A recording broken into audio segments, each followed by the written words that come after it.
Thought I might show y'all what happened to the Escort. Let me get it out here with some light.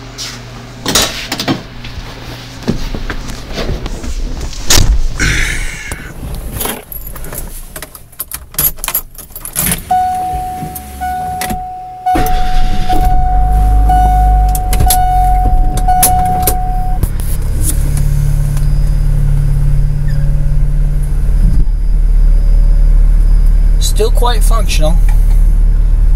Just it's looked better.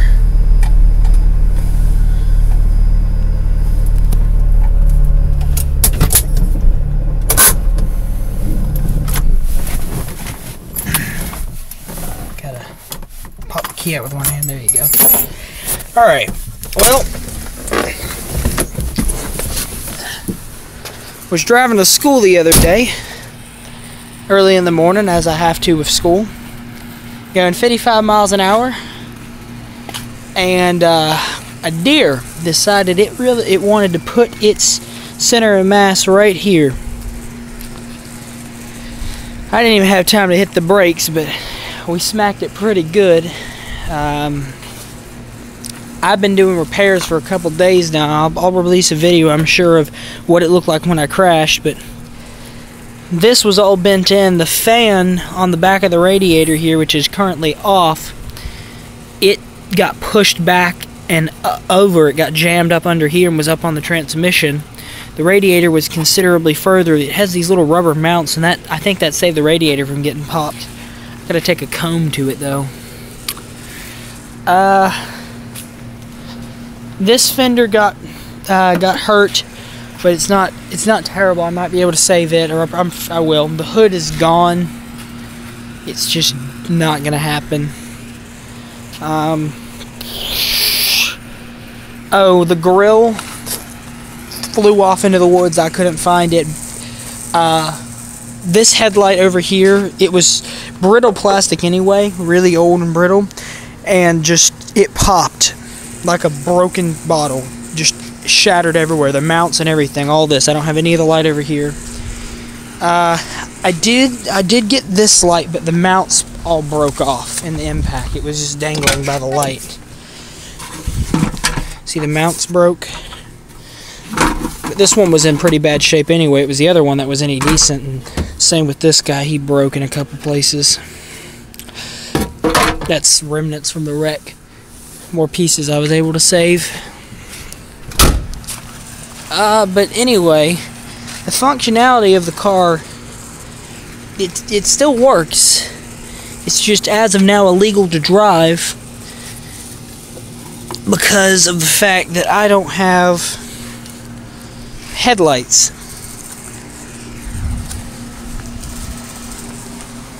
Here's the fender. Like I said, I can save this. I just gotta get the dent out. And it bent it over and it folded it here, as well as folding it there. Now the hood I've worked on for quite a few hours, and that's about as good as I can get it. You can see some remnants of deer, but it is well and truly stuffed. Straight as a spring and about as flexible. Bent the inner and outer, rolled that all over down there. It was way worse when it first happened. It stuck up considerably further. The hood was actually stuck on the car when I hit. We had to do some careful prying and prodding. You can see it creased it where the inner hood hit the outer hood. So I don't think this guy's coming back. So I've got to get it a new hood. That piece I can save, I'm fairly confident, but it'll have to be addressed. Here's the fan. It actually, let me turn this fan off. I bought a replacement fan from O'Reilly Auto Parts, great store, but unfortunately I picked up the wrong one. So I'm gonna have to return that and get the proper one, but that's my fault, not theirs. Somehow managed not to crack the fan blades. I still don't understand, because this was jammed up in the radiator and against the tranny. This was all bent when I got to it, just completely bent over, all pushed in on itself, but I sat there and we bent that back out, and I threw some paint on it because it had chipped off all the paint where it bent, and I figured it was going to start rusting. If it already had rusted in some places, but you know, it's a 30-year-old car basically. Here's the original motor, and I would reuse this one, but in the crash, this shaft got thumped something fierce, and now the bearings are just stuffed. It's really rough. It locks up, then it frees up. It's just, this one's stuffed, because basically what happened is all the force got put on that shaft right there. Like I said, I don't know how it didn't break the fan. But, so that motor's stuffed. That isn't too bad, about 30 bucks. I think I can get a hood for between 50 and 100. And, what's going to be expensive is finding these headlights and, grill. I would really love to find the grill and headlights off of 85 or older. They look a lot better, and I've always wanted to put one on, but I don't really have the money to go hunting right now, so I just got to put what I put on. What made me think the car was totaled, though, and like I said, I'll put videos up, is this radiator mount was pushed way back in there. This was almost touching the battery post. It had gone back. This is where it failed. Right here it bent and pushed back. This was all at an angle going about like this. It was quite impressive, and just we were actually planning on cutting it. Pop that weld there, but we were planning on cutting it about here and welding in a new one, because, you know, even if a car's totaled, that doesn't mean I'm done with it, because nothing truly gets to die around here. It all just gets recycled, like that hood will become scrap metal for building lawnmower decks and whatnot out of. But anyway, took a ratcheting strap, hooked it around here into that hole. It was not a come along, no ratcheting strap. Hooked to that pine tree over there, put the car in gear, and it pulled it right out.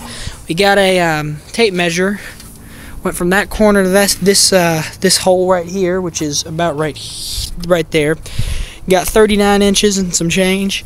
Did the same to that side. Got like, one of them was like 37, one was 39, so it was all off, but we went there back and forth, and now the whole front end is just off by 1/16 of an inch, and I'm willing to live with that. So I've got to go through and heat this up some more, do some more refining, because I would like to make this look better, even though no one will ever see this. But I'll go through with a torch, heat it up, hit it with a hammer, pound it out flat, and go from there. It done broke all the bulbs up in the front half of the car, because when it hit, they were hot because it was dark out, and it broke them all. The bumper didn't, even though the bumper took a lot of force. This is a hefty bumper. I mean, it's considerably thick. That's the thickness right there, and it really doesn't even care. It just realized it's got thumped and don't care, and it's also on these shocks, so it probably went in the car and dissipated some of the energy, which is good. But anyway, that is what has happened to this thing, and it's a shame it did. It really is. But I spent all of yesterday trying to decide whether it was time to give this one up and get a new one, or what to do. It looks like it. Has that always been like that, or is that bent? Can't tell. It looks different than the other side. But yeah, that's what's kind of going on with the Escort, and it just it got thumped pretty bad. One of them deers decided it wanted to come up and look, but it came in a bit too close. And like I said, got to get a new set of headlights, and the grill I don't even have. This is remnants from lenses and other bits. Some more of the mounting on the far side there. I'm pretty happy it didn't crack that EFI, because I had to find one that wasn't cracked, and that took a good long while. But that was all shoved back and forth. I thought it would be broke for sure. I'm still just surprised the radiator didn't really get messed up. It got tweaked a little bit, but it's not broke. And all these stock hoses from '87 somehow didn't let go, because I drove the thing home. I did. Probably happened 15-ish miles from our house, maybe a little bit less. I'm not good with distances, but somewhere in that vicinity, and just drove it home, and here you go. Nothing on the back end's hurt. Just this front got mauled, and the deer, when he hit, popped bolts like that out. But when he hit about here, took the hood and scooped it up. That's why it's all scooped up there. Went over the windshield, and I don't know if you can still see. There's some scratches, but there was fur. There's some fur. But there was fur all up here.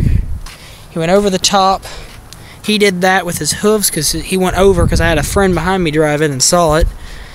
He went over and then flew off the back, and then the